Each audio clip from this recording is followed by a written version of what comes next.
you as well. I mean, you are Vice President of Inclusion and Strategy at Netflix. So this is your career.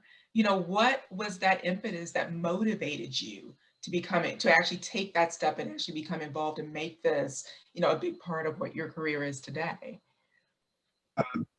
To make this the most transparent is I realized and got called sexist.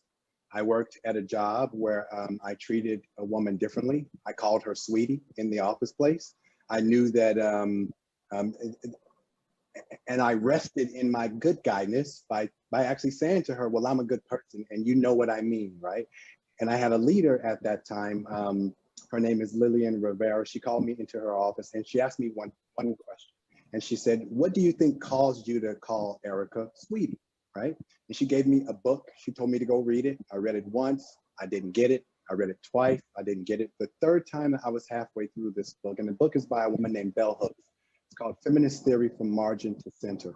What I had to realize was that the work of DEI was not about the other, was that it was about me.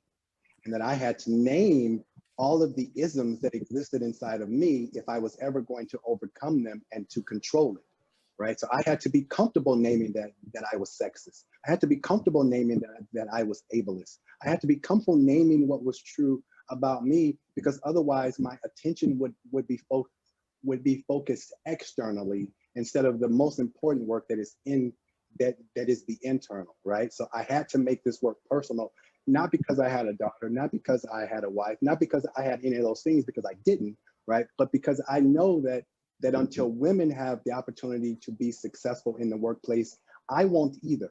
I had to also name the fact that I benefited from women not being in the workplace, that I benefited from all of those things. So the ownership was really what was the catalyst for me to not hide, to think that I was a good person, that I was anything except for a flawed human being.